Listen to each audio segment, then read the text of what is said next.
Hey friends, welcome to my channel. How are you all? Hope you all are good.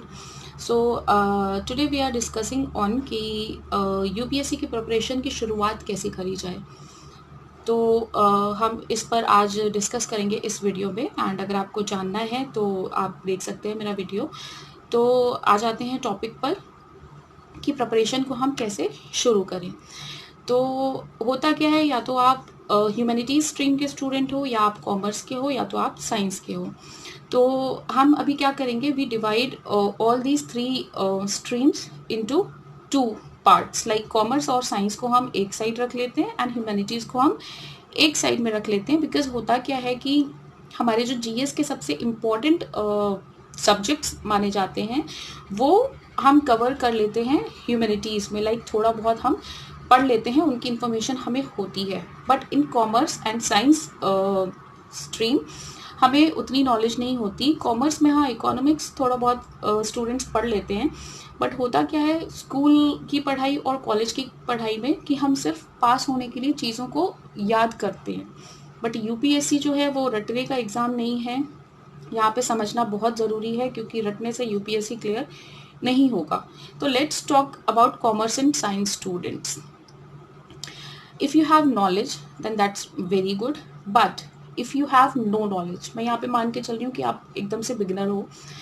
If you have no knowledge about GS subjects then what will you do? improve your base. first of all you have to improve your base, and base को improve करने के लिए आपको क्या करना है, आपको NCERTs पढ़नी है. because NCERTs plays very very important role in UPSC preparation.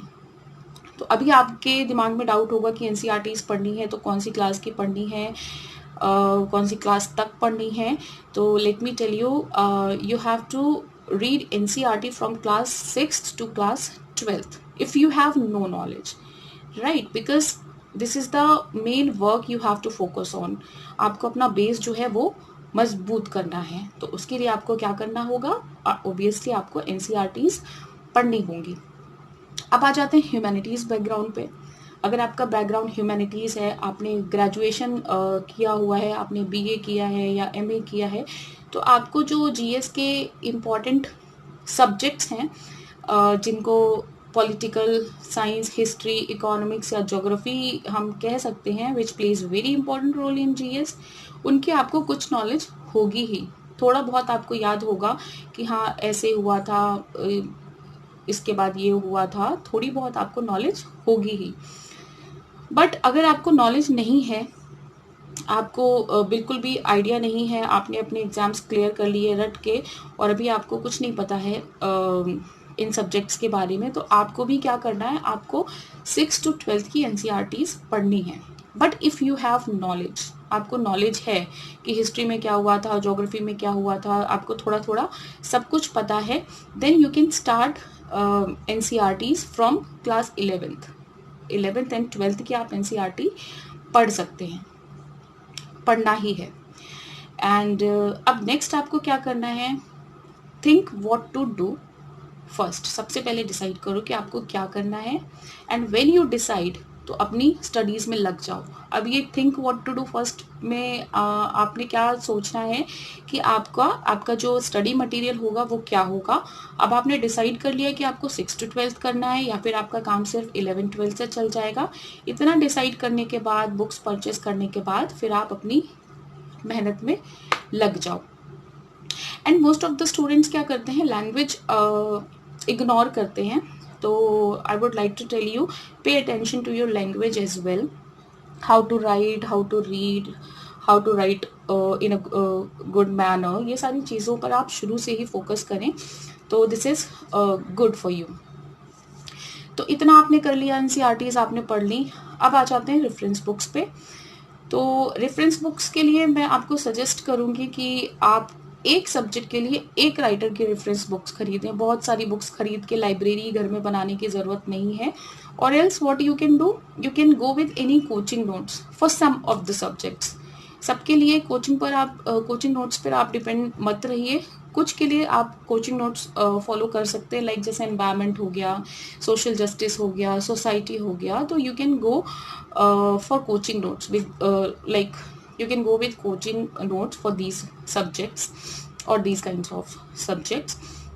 But अगर पॉलिटी की बात करें तो आप लोगों को पता ही है, Bible of polity is Laxmikanth. आप लक्ष्मीकांत को इग्नोर नहीं कर सकते. थॉरली पढ़िए उसको, लाइन बाय लाइन पढ़िए. आप स्पेक्ट्रम पढ़ सकते हैं मॉडर्न हिस्ट्री के लिए. That is very good book, मैं भी पढ़ती हूँ. एंड ये कुछ एग्जाम्पल्स मैंने आपको बता दिए हैं. एंड अब आ जाती है बात नोट्स मेकिंग की, कि नोट्स कैसे बनाएं, शुरू से ही बनाएं, कब बनाएं. तो don't make notes in first reading, क्योंकि फर्स्ट रीडिंग में क्या होता है कि आप खुद इन्फॉर्मेशन गेन कर रहे हो, आप खुद अपना ज्ञान बढ़ा रहे हो. तो उस टाइम पर आप नहीं नोट्स अच्छे बना पाओगे. अगर आप बनाते भी हो तो आप एक दूसरी बुक ही लिख दोगे मेरे ख्याल से.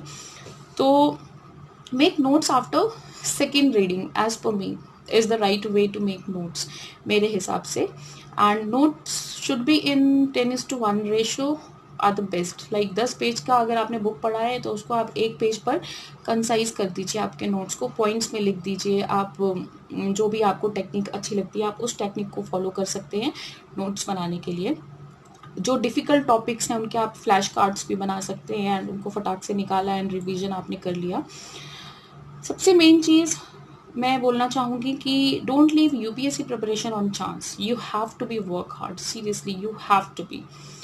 And whatever books you have selected, stick with those books.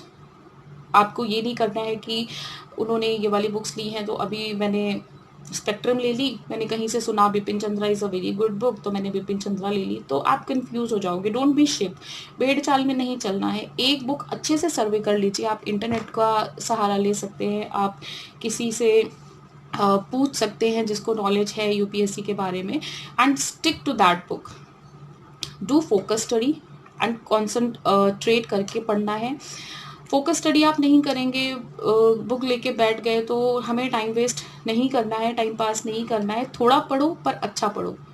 And रटना नहीं है, चीज़ों को समझते हुए आपको पढ़ना है. उसके लिए आप क्या कर सकते हो, आप डेली रूटीन भी बना सकते हो कि हमें ये चीज़ें आज फॉलो करनी है. And to be very honest, time table आप बनाएं तो टाइम टेबल बिल्कुल मत बनाइए. मैंने एक वीडियो बनाई हुई है, आप चाहें तो देख सकते हैं. आप ये डिसाइड कर लीजिए कि 2 घंटा मुझे हिस्ट्री पढ़ना है, 2 घंटा मुझे ज्योग्राफी पढ़ना है. तो क्या होगा ना कि जब आप इस तरह से टाइम ब्लॉक करके नहीं पढ़ोगे तो आपका माइंड फ्री रहेगा, आप पढ़ पाओगे और अच्छे से फोकस स्टडी आप कर पाओगे. And what happens while preparation, sometimes your concentration get diverted. Don't be panic in that situation. What you can do, you can read motivational books or you can watch motivational videos on YouTube and motivate हो जाइए and लग जाओ पढ़ाई में and you will see the growth. Say many times to you that you can do it, I can do it, I can do it, yes I can do it. आप इस तरह से कह के खुद को भी मोटिवेट कर सकते हैं. किताबें लेके बैठो नहीं, जब भी पढ़ो 1 घंटा पढ़ो बट फोकस स्टडी पढ़ो. And revision plays very important role. Revise many times as much as you can. आपने लक्ष्मीकांत पढ़ी, मैं आपको बता देती हूँ. आपने लक्ष्मीकांत पढ़ी, आपने इसके सपोज 5 चैप्टर्स पढ़ लिए इन 5 days और 6 days. अभी आपको 7 day क्या करना है, इसको पूरा रिवाइज करना है. आप एक बार पढ़ लोगे, 2 बार पढ़ लोगे, जब आप 3rd टाइम पढ़ोगे ना आपको पेज खोलते ही पता चल जाएगा कि यहाँ पे क्या लिखा हुआ है. तो इस तरह से रिवाइज आप करोगे तो आपकी स्टडीज़ जो है वो अच्छे से होती जाएगी, चीज़ें आपके दिमाग में बैठती जाएंगी, आप समझते जाओगे एंड एक दिन वो आएगा जब आप सक्सेस हो जाओगे. Seriously trust me guys. तो अगर आप प्रिपरेशन स्टार्ट कर रहे हो, follow these things which ever I have told you, you will definitely get success. And यही चीज़ें मैं आप लोगों के साथ शेयर करना चाहती थी. वीडियो अच्छा लगा हो तो वीडियो को लाइक कर दीजिएगा, चैनल को सब्सक्राइब करके रेड बटन को हिट कर दीजिएगा. Then you will get notify whenever I upload the video. So this is it for today. Thank you so much for watching.